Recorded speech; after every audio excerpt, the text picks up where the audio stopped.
हरे कृष्णा। सभी भक्तों का स्वागत है आज की भगवद गीता क्लास में। तो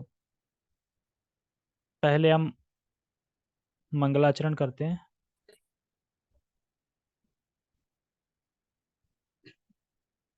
ओम अज्ञानतिमिरान्धस्य ज्ञानञ्जनशलाकया चक्षुरुन्मिलितं येन तस्मै श्रीगुरुवे नमः। श्रीचैतन्यमनोभीष्टं स्थापितं येन भूतले स्वयं रूपः कदा मह्यं ददाति स्वपदान्तिकं। वन्देऽहं श्रीगुरो श्रीयुतापदकमलं श्रीगुरून् वैष्णवांश श्रीरूपं साग्रजातं सहगण रघुनाथं वितं तं सजीवं साद्वैतं सावधूतं परिजनसहितं कृष्ण चैतन्य देवं श्रीराधा कृष्ण पादान् सहगण ललिता श्री विशाखान्त विशांत। हे कृष्ण करुणा सिंधु दीन बंधु जगतपते गोपेश गोपिका कांता राधा कांता नमस्तते। कांचन गौरांगी राधे वृंदावनेश्वरी वृषभानुसुते देवी प्रणमामि हरिप्रिये। वाञ्छाकल्पतरुभ्यश्च कृपा सिन्धुभ्य एव च पतितानां पावनेभ्यो वैष्णवेभ्यो नमो नमः। जय श्री कृष्ण चैतन्य प्रभु नित्यानंद श्री अद्वैत गदाधर श्रीवासादि गौर भक्त वृंद। हरे कृष्णा कृष्णा कृष्णा हरे हरे हरे राम राम राम हरे हरे। रामाय रामभद्राय रामचंद्राय वेदसे रघुनाथाय नाथाय सीताय पते नमः। नमः विष्णुपादाय कृष्णपृष्ठाय भूतले श्रीमते भक्तिवेदांता स्वामिनी इति नामिने। नमस्ते सारस्वते देवे गौरवाणी प्रचारिणे निर्विशेषा शून्यवादी पश्चात देशतारिणे। हरे कृष्णा। तो हम शुरू करते हैं।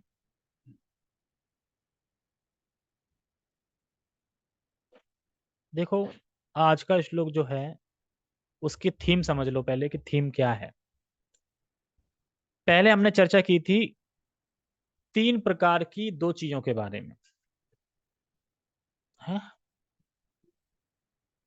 हाँ, दो चीज क्या थी, आहार और यज्ञ। ये तीन तीन प्रकार के होते हैं, रजोगुण सतोगुण तमोगुण। अब है तपस्या। अब इस श्लोक से स्टार्ट होगा, लेकिन अब की बार जो तपस्या है वो 3 श्लोकों में नहीं है, 6 श्लोकों में। ये समझना है कैसे। पहले ये बताया जाएगा कि तपस्या होती कौन कौन कितने प्रकार की है। शरीर की तपस्या, वाणी की तपस्या, मन की तपस्या, इस पे 3 श्लोक। फिर आएगा कि सतोगुणी तपस्या कौन सी है, रजोगुणी तपस्या कौन सी है और तमोगुणी तपस्या कौन सी। समझ में आ गया।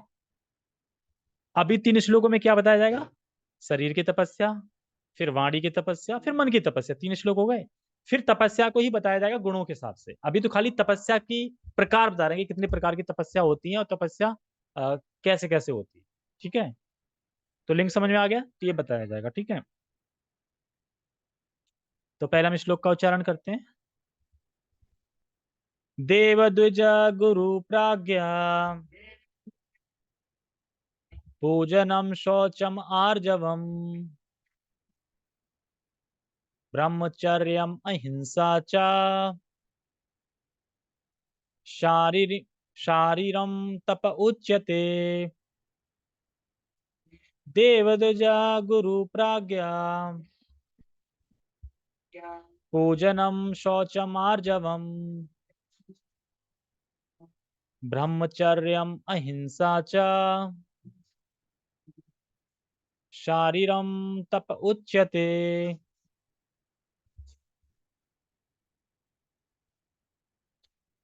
देव, देव यहाँ पे बोल रहे हैं ईश्वर, परमेश्वर या देवता वगैरह। और दूसरे कौन है, द्विज। द्विज, द्विज मतलब ब्राह्मण, कहते ना। तुम जब हम हमारी दीक्षा होती है तो यानी हमें द्विज मतलब कि अ, दूसरा जन्म, द्विज मतलब दूसरा जन्म। तो दूसरा जन्म बोलते हैं ब्राह्मण को। ठीक है, तो ये हमें समझना चाहिए। तो देव मतलब परमेश्वर, द्विज मतलब ब्राह्मण, और गुरु, गुरु मतलब श्रेष्ठ व्यक्ति। जैसे हमसे ज्यादा जानता है, जो हमें ज्ञान देता है, उसको क्या बोलते हैं? गुरु, श्रेष्ठ व्यक्ति। और क्या है? प्राज्ञ। प्राज्ञ मतलब जो वेद को जानने वाला है। तो इन सब का क्या करना चाहिए? पूजनम। इन सब की पूजा करना चाहिए, आदर करना चाहिए। ये है शरीर की तपस्या। समझ में आई? शरीर की तपस्या क्या है? परमेश्वर का आदर करना चाहिए, सम्मान करना चाहिए, रिस्पेक्ट देनी चाहिए और प्रणाम करना चाहिए। ऐसे ही ब्राह्मण को भी, ऐसे ही जो अपने गुरु हैं, श्रेष्ठ हैं, उनको भी, और ऐसे ही पूजा करनी चाहिए। प्राज्ञ। प्राज्ञ में वेद को जानने वाले। और इसी तरीके से अपने माता पिता, इनकी पूजा करनी चाहिए, इनका भी प्रणाम करना चाहिए, पैर छूना चाहिए, इस तरीके से। शौच आर्जवम। शौच मतलब, शौच तो बहुत बार बताया है कि आंतरिक शुद्धि और बाहरिक शुद्धि। आंतरिक शुद्धि होती है हरे कृष्ण महामंत्र से, और बाहरिक शुद्धि होती है स्नान करने से। ठीक है, शौच। आर्जवम। आर्जव मतलब कि धोखाधड़ी से रहित आचरण। आर्जवम, हमारा आचरण कैसा होना चाहिए? धोखाधड़ी से होना चाहिए, धोखाधड़ी नहीं होना चाहिए। और क्या है? ब्रह्मचर्य, यानी ब्रह्मचारी। ब्रह्मचर्य मतलब ब्रह्मचर्य होना चाहिए। ब्रह्मचर्य मतलब कि ब्रह्मचारी का पालन करते हैं ना, वो। और है अहिंसा। तो ये सारी तपस्या शरीर की है, कह रहे हैं ना। देव द्विज गुरु प्राज्ञा पूजनम शौचमार्जवम ब्रह्मचर्यम अहिंसा चा शारीरम तप उच्यते। तो ये सब शरीर की तपस्या है। क्या क्या है, गिना जाए एक बार। परमेश्वर, दूसरे, द्विज मतलब ब्राह्मण, गुरु मतलब गुरु, ठीक है, प्राज्ञ मतलब जो वेदों को जानते हैं, पूजना मतलब इनका पूजन करना चाहिए, शौच मतलब कि, शौचम मतलब कि पवित्र होना चाहिए, अंदर से भी बाहर से भी। आर्जवम मतलब कि धोखाधड़ी से रहित होना चाहिए। ब्रह्मचर्य का पालन करना चाहिए। और अहिंसा, अहिंसा का पालन करना चाहिए, हिंसा नहीं करनी चाहिए। चा, और माता पिता। शारीरम तब उच्यते। तो ये तपस्या, सही तपस्या। बहुत, ये क्या चल रहा था तब से? बड़ा आवाज आ रही थी, अब सही लगने लगा। बहुत आवाज कर रहा था। ठीक है, तो समझ में आ गया? ये क्या खुल गया?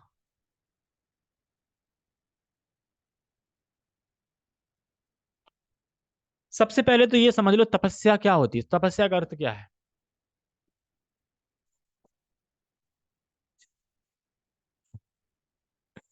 जो अच्छा नहीं लग रहा है, तो तपस्या। जैसे कि जो करने में अच्छा नहीं लग रहा है, और मतलब कि करने में अच्छा नहीं लग रहा है लेकिन कर रहे हैं, तो वही तपस्या है। जैसे कि 16 माला करना, करने में अच्छा लगता है, आनंद आता है। एक को छोड़ के बाकी तो किसी को नहीं आता, हमें भी नहीं आता, एक को तो आनंद आता है। तुम जगने पे ले लो, जगने में तपस्या लगती है कि जगने का मन होता है सुबह सुबह? बिल्कुल नहीं होता। लेकिन फिर भी जगते हैं ना, तो ये सब तपस्या में काउंट होती है। कहने का तात्पर्य है कि वह कार्य जो हमें अच्छे नहीं लगते, उन कार्यों को करना। क्यों करना? क्योंकि वो कार्य हमारे लिए अच्छे हैं, उसको तपस्या कहते हैं। जो कार्य हमें तो अच्छे लग नहीं रहे करने में, लेकिन करने हैं, क्यों? क्योंकि हमारे लिए अच्छे हैं वो। जैसे कि कड़वी दवा, जब डॉक्टर कड़वी दवा देता है, वैद्य कोई कड़वी दवा देता है, पीने में अच्छी नहीं लगती, फिर भी पीते हैं। क्यों? क्योंकि हमारे लिए अच्छी है, हमारे शरीर के लिए अच्छी है। तो उसी तरीके से ये सारे कार्य हम करेंगे तो धीरे धीरे हम सदगति को प्राप्त होंगे, इसलिए करने चाहिए। तो ये कार्य भले हमें अच्छे ना लगे, पर हमारे लिए अच्छा होगा।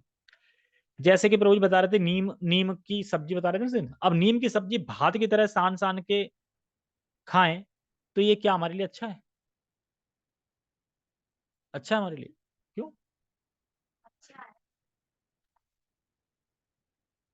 अरे ये अच्छा नहीं है। नीम की सब्जी को सान सान के खाओ, चलता अच्छा है? नहीं। अरे वो थोड़ी दवा के तौर पे ना, सान सान के खाओगे तो अच्छा नहीं है। हाँ, मतलब कहने का ये है कि ये अच्छा नहीं है। लेकिन अब कोई कहे कि सान सान के हरे कृष्णा करो, तो हमें अच्छा नहीं लग रहा है, लेकिन ये अच्छा है हमारे लिए, तो ऐसे करें। जैसे सुबह उठना अच्छा है हमारे लिए, हमें अच्छा नहीं लगता पर हमारे लिए अच्छा है, तो ये करना चाहिए। कहने का अर्थ है, कौन सी तपस्या? ऐसा नहीं कि अब रात को 12 बजे जग के नहा रहे हैं, वो तपस्या, वो बिल्कुल तपस्या नहीं है। उससे तो बुखार आ जाएगा, तबीयत खराब हो जाएगी। हाँ, सुबह 3 बजे के बाद नहा सकते हैं, वो तपस्या, तपस्या काउंट हो जाए। अब ऐसा भी नहीं कि तुम नहा रहे हो सुबह 3 बजे इसलिए कि एयरपोर्ट जाना है, तो वो तपस्या काउंट होगी? वो तपस्या तो तुम जानबूझ के मतलब इसलिए कर रहे हो क्योंकि तुम्हें करना है, जल्दी नहाओ, फ्रेश हो, क्योंकि उसमें भगवान का कोई कनेक्शन नहीं है ना वहाँ पे। वो तो हाँ, तो कनेक्शन हो जाएगा ना, मायापुर जा रहा है या वृंदावन भी जा रहे हैं या यहाँ टेम्पल में जा रहे हैं या वो सब छोड़ो, माला करने के लिए तैयार हो रहे हैं, तो वो भी तो तपस्या में काउंट हो जाएगा क्योंकि माला करने के लिए तैयार हो रहे हैं ना सुबह-सुबह, इस वजह से। तो 12 बजे स्टार्ट कर दें कि भई प्रभु जी आपने बोला था कि हमें जो चीज़ हमें अच्छी नहीं लगती, वो हमें करनी है, वही तपस्या है। तो हमें अच्छा नहीं लगता 12 बजे नहाना तो हम 12 बजे नहाएँगे। ये सब नहीं करना है। तो समझना चाहिए कि शास्त्र के हिसाब से कौन-सी तपस्या सही है और कौन-सी तपस्या सही नहीं है। जो तपस्या सही है, हमें वो करनी है और जो तपस्या सही नहीं है, वो हमें नहीं करनी है। कुछ शास्त्र से देखो क्या है। शास्त्र में लिखा है ना सब, तो वैसे समझिए शास्त्र में क्या लिखा है? एकादशी का पालन करना है, तपस्या होगी ना, तो ये तपस्या है। अब और तो नहीं लिखा शास्त्र में कि ये करो, वो करो और भी फलाना-ढिकाना बहुत सारे कर्मकांड हैं। उनसे हो सकता है कि तुम्हारे शरीर का भला हो जाए, क्योंकि कुछ लक्ष्मी मिल जाएगी शरीर का भला, लेकिन आत्मा का कोई भला नहीं है ना, इस तरीके से। एक और बात, तपस्या करनी क्यों चाहिए? ये तो हो गया कि तपस्या करने से फल आगे अच्छा मिलता है, पर क्यों करनी चाहिए तपस्या? हम क्यों करें तपस्या? आत्मा के लिए, ठीक है, तुम बताओ। हैं? हाँ, भगवान का प्रेम पाने के लिए और हाँ, इसलिए भी करना अरे! लेकिन शास्त्र में तो लिखा है, ठीक है, लेकिन हम क्यों करें? अरे! लेकिन शास्त्र मान ही नहीं रहा कोई, फिर भी उसे अगर समझाना है तो। हाँ, हमारे लिए अच्छा है। जन्म मृत्यु जरा व्याधि से हो जाएँगे। तो सही सब सही है। अगर हम तपस्या करेंगे, तो जैसे कि सबसे पहले इसको समझ लो, आहार, निद्रा, भय, मैथुन, ये जानवरों को भी प्राप्त है और मनुष्यों को भी। जितना अच्छा जानवरों को लगता है ये 4 चीज़ों के सुख में, उतना ही अच्छा मनुष्य को लगता है। दोनों सेम है, बिल्कुल सेम बराबर, ठीक है? जिस तरीके से हमें हलवा खाने में बड़ा आनंद आता है, वैसे ही सूअर को मल खाने में बहुत आनंद आता है, ठीक है? बिल्कुल आता है ना? हमें लगता है कि हमें नहीं लग रहा, दौड़ के आता है। हम वो मतलब कि जितना हमें अच्छा लगता है ना उस टाइम पे उनको भी उतना अच्छा तृप्ति होती है। तो यानी ये तो फिर वही रहा। तो फिर मनुष्य जीवन का फ़ायदा क्या है कि तुम तो वही है क्योंकि सेम है ना। तो इस सुख से ऊपर उठो। जब हम ऐसी तपस्या करेंगे जो शास्त्र में बताई गई है, तो उससे हमें जो सुख प्राप्त होगा वो उत्कृष्ट सुख प्राप्त होगा, यानी ऊँचा, यानी दिव्य सुख। अब जो कोई तपस्या ही नहीं करेगा वो दिव्य सुख का कभी अनुभव ही नहीं कर पाएगा। वो उसी सुख में लगा रहेगा ना विषय विषय वाले सुख में, 4 कामों में। लेकिन जो तपस्या ऐसी करेगा, तपस्या में ही तो सुख मिलेगा ना, वो उत्कृष्ट सुख मिलेगा मतलब कि ऊँचा सुख। तो इसलिए करनी चाहिए। नहीं तो तुम वहीं कहीं बने रहोगे ना। तपस्या करोगे तो तुम्हें तपस्या से जो सुख मिलेगा, वो उत्कृष्ट सुख होगा, इस सुख से, ऊँचा सुख होगा। और वो दिव्य सुख से एक बार तुम चख लोगे ना, फिर ये सुख निष्कृष्ट लगेगा। तो इसलिए इंसान को तपस्या करनी ही चाहिए। तो तपस्या का सुख और कर्मों के सुख में बिल्कुल अलग-अलग है। और जो तपस्या करेगा उसे ही पता चलेगा कि उत्कृष्ट सुख होता क्या है। मान लो किसी ने गुलाब जामुन खाया ही नहीं आज तक, उसे क्या पता गुलाब जामुन खाने का क्या आनंद है? क्या सुख है? पता कहाँ से पता चलेगा? वो तो आजकल मुरमुरा ही खा रहा था। अब मुरमुरा से गुलाब जामुन जब खाएगा तब पता चलेगा तो मुरमुरा अपने आप ही छूट जाएगा उसका। तो उसी तरीके से समझना चाहिए। तो इसलिए तपस्या करनी चाहिए, ठीक है? नेक्स्ट पढ़ते हैं। परमेश्वर, ब्राह्मणों, गुरु, माता-पिता जैसे गुरुजनों की पूजा करना तथा पवित्रता, सरलता, ब्रह्मचर्य और अहिंसा ही शारीरिक तपस्या है। आज बताएँगे शारीरिक तपस्या, कल बताएँगे वाणी की तपस्या, परसों बताएँगे मतलब नेक्स्ट श्लोक में मन की तपस्या, तीनों हो गए? इसके बाद बताएँगे कि जो तपस्या सतोगुणी तपस्या कौन-सी होती है, फिर रजोगुणी तपस्या कौन सी, तमोगुणी। ऐसे करके समझ में आई लिंक इस तरीके से। तो तपस्या, शारीरिक तपस्या है। शरीर यानी बॉडी की तपस्या और वाणी यानी स्पीच की तपस्या, मन यानी माइंड की तपस्या। मन की भी तपस्या होती है। होती नहीं मन की तपस्या?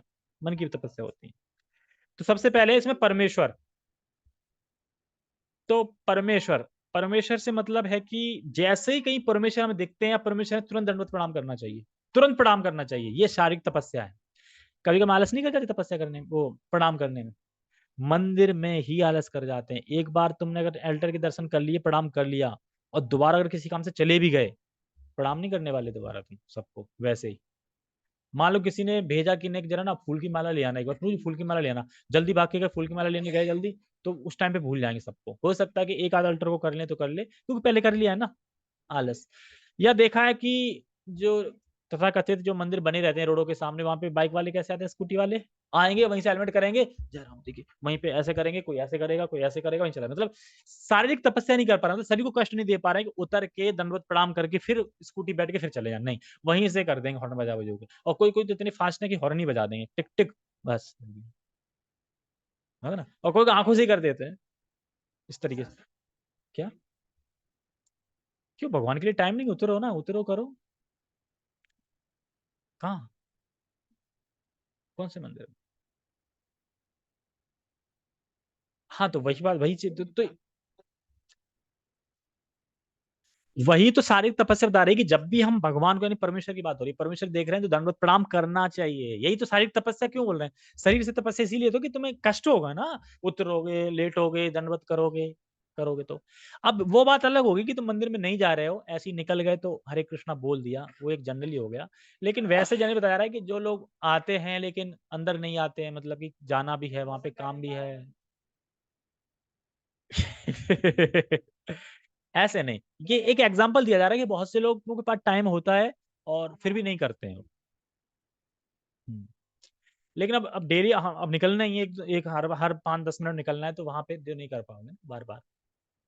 तो दंड प्रणाम करना चाहिए परमेश्वर कृष्ण को, यानी रिस्पेक्ट होता है कि हम भगवान को रिस्पेक्ट दे रहे हैं, तो ये रिस्पेक्ट करना चाहिए। दूसरा है ब्राह्मणों को, क्योंकि ब्राह्मण से हम बहुत कुछ सीखते हैं, सीखते हैं ना, सारा कुछ सीखते हैं, तो उसे हमें रिस्पेक्ट देनी चाहिए, प्रणाम करना चाहिए। गुरु, गुरु को, टीचर को, यानी जिसने स्पिरिचुअल नॉलेज दी है, जहां तक मटेरियल नॉलेज दी है उसको भी प्रणाम करना चाहिए, नमन करना चाहिए। स्पिरिचुअल नॉलेज वाले को तो फिर क्यों नहीं करना चाहिए, देनी चाहिए। माता पिता, प्रणाम करना चाहिए, चरण छूना चाहिए और आशीर्वाद लेना चाहिए। तो ये सब जो बता रहे हैं ना, परमेश्वर, ब्राह्मण, गुरु, माता पिता, सबको रिस्पेक्ट देनी चाहिए, प्रणाम करना चाहिए, देखते ये बता रहे हैं।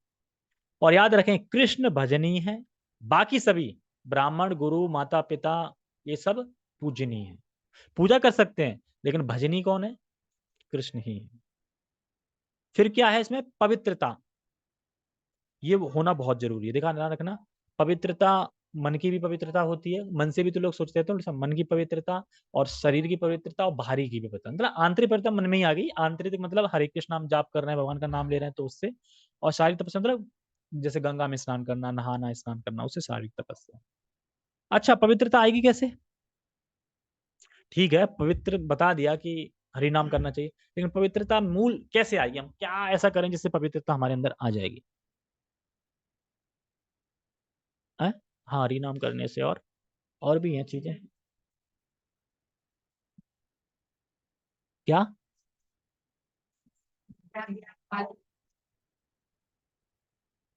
हाँ, ये तो देख के उन्हें वो प्रणाम करना चाहिए, ठीक है।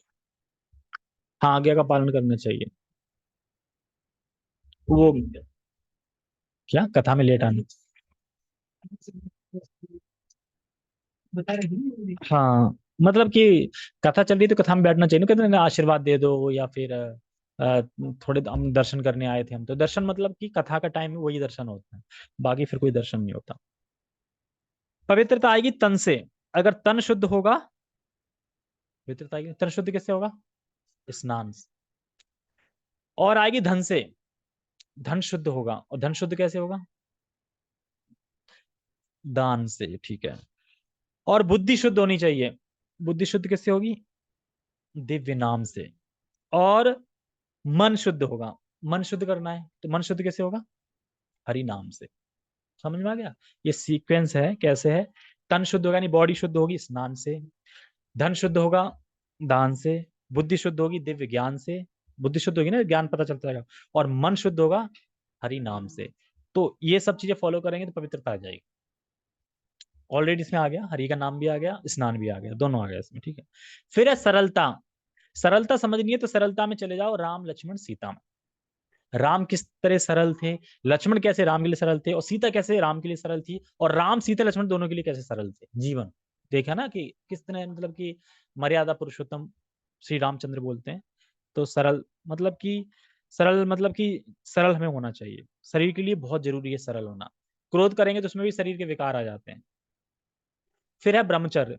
तो ब्रह्मचर्य मतलब कि शरीर से भी ब्रह्मचर्य का पालन करना है और मन से भी ब्रह्मचर्य का पालन करना है, ये दोनों चीजें। और अहिंसा, तो हमें अहिंसा का पालन करना है। लेकिन कभी कभी ऐसा भी होता है कि हमें हिंसा करनी पड़ती है। वो कब करनी पड़ती है? जब भगवान बोल रहे हो। यानी धर्म की रक्षा के लिए कभी कभी हिंसा कर सकते हैं। धर्म की रक्षा ऊपर हो जाता है, ये फिर नीचे हो जाता है।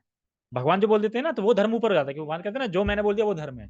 तो फिर धर्म के हिसाब से ये चीज नीचे हो गई, तो बड़ी चीज के लिए नीचे की चीज कॉम्प्रोमाइज कर दी जाती है।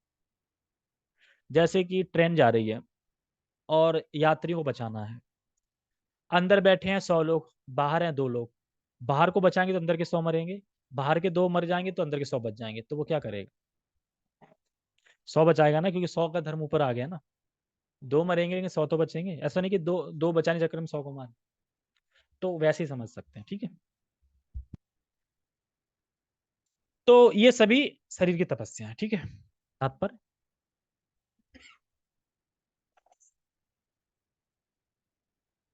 यहाँ पर भगवान तपस्या के भेद बताते हैं, ठीक है। तपस्या के भेद बताएंगे अभी, शारीर शरीर की, फिर मन की, फिर प्राण। जैसे कि प्रणाम करने से क्या होता है, एक एग्जाम्पल आता है इंद्र का। जब इंद्र के गुरु बृहस्पति जी आए थे, तो वो सभा में आए थे, तो इंद्र ने ना प्रणाम किया ना खड़े हुए आसन से। तो उसकी वजह से उनका स्वर्ग छिन गया पूरा। देखा कितना बड़ा हो गया, स्वर्ग छिन गया। इतना बड़ा मतलब अपराध लगा। तो इसलिए हमें करना चाहिए, और हमेशा मान देने की भावना रखना चाहिए, और सेवा का भी। अगर आदर देना मतलब, अगर हम किसी को आदर दे रहे हैं तो आदर के साथ जो वो बोलेगा उसकी बात भी तो मानेंगे ना। आदर देने का मतलब क्या है? जैसे हम बहुत प्रभुपाद जी का बहुत सम्मान करते हैं, आदर देते हैं। तो प्रभुपाद जी बोल रहे हैं ना, मेरे ग्रंथ पढ़ो, हरि नाम का जाप करो। अगर तुम ये कर नहीं रहे हो, हम आदर बहुत देते हैं, तो क्या आदर दे रहे हो? अगर हम किसी व्यक्ति का आदर दे रहे हैं तो उसकी बातों को मान रहे हैं, तभी तो आदर दे रहे हैं। तो इस तरीके से समझना चाहिए। तपस्या मतलब आज दुख मिलेंगे और कल सुख मिलेगा। और जो मटेरियल तपस्या होती है वो मतलब ये हो सकता है कि मटेरियल तपस्या मतलब इसीलिए करते हैं कि कुछ भोग मिल जाए तुरंत, और मिल जाता है और फिर कष्ट होते हैं बाद में। लेकिन जो ये तपस्या होती है, ये आजीवन हम करते रहते हैं तपस्या, क्योंकि 16 माला तो आजीवन ही करनी है अब। आजीवन ही जगना है सुबह जल्दी, आजीवन ही माला करनी है, आजीवन ही जगना, आजीवन ही प्रसाद खाना। आप सोच के देखो कितनी बड़ी तपस्या है, और लाभ क्या मिलेगा? भगवान का धाम मिलेगा। लेकिन वही ये कि ये तपस्या दुख कब तक लग रहा है? जब तक तुम्हारी रुचि नहीं हो जाती। जैसी रुचि में आ जाओगे उसके बाद ये दुख नहीं लगेगा, सुख लगेगा। नहीं कर पाओगे तो दुख होगा। कल ये संतोषी से एक माला करवा रहे थे, पहली बार कर रही है, उसमें भी देख रही। मैंने माला देख क्यों रही है? एक माला कर रही है तो कह रही माला देखना तो जरूरी है ना, कितनी रह गई। मैंने यही तो देखना जरूरी नहीं है ना, माली पे ध्यान है कि कितनी रह गई। मैंने कहा 7 मिनट देख लो, 7 मिनट के बाद चेक करो। जैसे वो बता नहीं रहे थे सर्वप्रिय प्रभु, कुछ लोग तो खुट्टी पे ही खड़े हो जाते हैं, मतलब कि जैसे ही खत्म हो टांग के तुरंत हाथ निकाल ले। अरे कौन मतलब कि ऐसे अंटा खोलेगा? अंटा पहले ही खोल दिया माला करते करते। ठीक है, बस ऐसे करे कर रहे हैं, ऐसे हाथ है, और जैसे ही होगा तुरंत खुट्टी पे टांग रखी है वो, बस लगे हैं खींच लिया मगर। ये क्या है ये? तो ये क्या है? माला हो रही है। तो समझना यही है कि हमें माला करनी है। और माला कैसे करनी है? अभी देखो हम इतना करें कि बस उच्चारण अच्छे से करें बस। किस पे ध्यान देना है? उच्चारण अच्छे से करना है। मजा आ रहा है कि नहीं, मन लग रहा है कि नहीं लग रहा है, वो सब छोड़ो। क्योंकि मन तो कभी खाना खाने लगता है, लेकिन पुष्टि तो होती है ना शरीर की। तो मन से मतलब नहीं है, क्योंकि अजामिल कौन सा मन से ले रहा था है? वो तो यही भी नहीं लेता कि मैं भगवान का, वो तो अपने लड़के का ले रहा था, फिर भी उद्धार हो गया। तो उसी तरीके से, ठीक है। तो अभी दुख मिल रहे हैं, जैसे कि एकादशी। अब एकादशी आती है तो एक दिन पहले लगता है ओहो।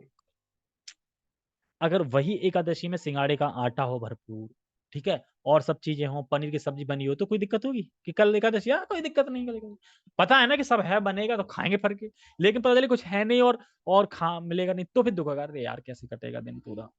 फिर क्या होगा? शाम के अगले दिन तो खाएंगे ना, अगले दिन रोटी अच्छी लगती है ना। अच्छा लगता। तो ये सब तपस्या है, तो हम ये तपस्या कर रहे हैं ना, तो तपस्या करनी चाहिए। शौच पता ही है, बाकी ठीक है, ताजे पढ़ते हैं। सर्वप्रथम वे शारीरिक तपस्या का वर्णन करते हैं। मनुष्य को चाहिए कि ईश्वर या देवों, योग ब्राह्मणों, गुरु तथा माता पिता जैसे गुरुजनों या वैदिक ज्ञान में पारंगत व्यक्ति को प्रणाम करें या प्रणाम करना सीखें।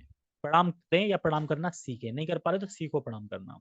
जैसे जीव गोस्वामी पाद कहते हैं, किसी ने अगर एक श्लोक भी आपको सिखाया है तो उसको भी गुरु मानना चाहिए और उसको भी प्रणाम करना चाहिए। किसी ने एक श्लोक भी आपको सिखाया है तो। किसने सिखाया है श्लोक? रूपाद जी सिखा रहे हैं हमें। इन सबका समुचित आदर करना चाहिए। इन किन सबका?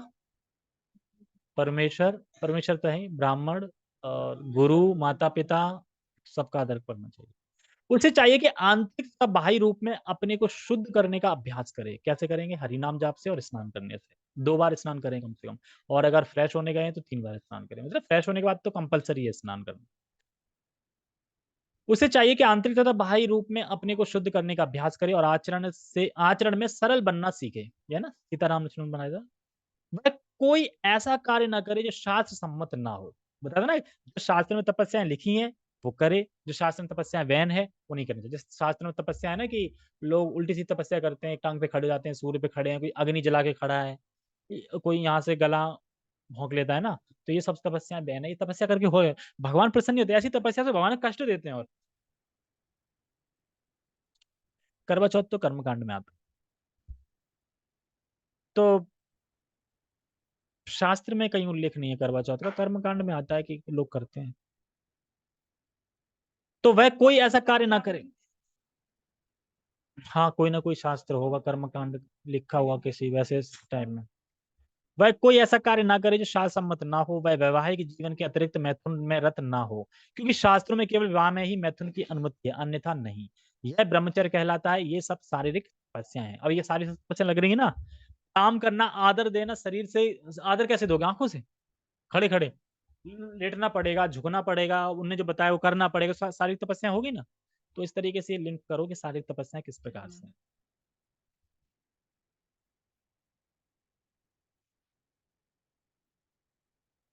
भीड़ होती, अंदर अंदर बाहर कर लिया करो, बाहर कर लिया करो।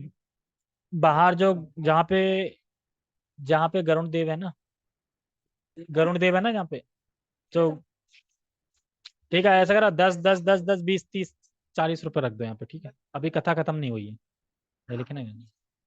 मैं वही तो कह रहा हूँ, सुनो तो पहले, जो गरुण भगवान है ना, वहां जाके अल्टरवाइज अल्टरवाइज अल्टरवाइज करके कर लो प्रणाम। बाहर नहीं करते। वो तो तुम अगर रोड से भी करोगे वो भी स्वीकार कर लेंगे भगवान, उससे कोई दिक्कत नहीं, पर इतना इतना कहाँ तपस्या है कि हम रोड पे करें।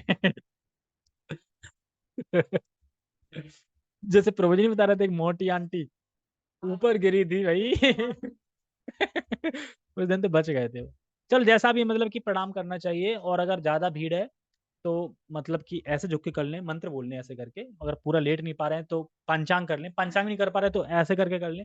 कुछ तो करें भगवान के लिए, भगवान भी देख रहे हैं ना, भीड़ है तो नहीं कर पा रहे हैं ना। जैसे कि अपन जब वृंदावन जाते हैं, वहां कहाँ होती है जगह, कहाँ लेटने की जगह होती है वो सुबह से मंगल आरती में। वहां तो अगर बैठ जाओ तुम ऐसे करके वही बहुत है।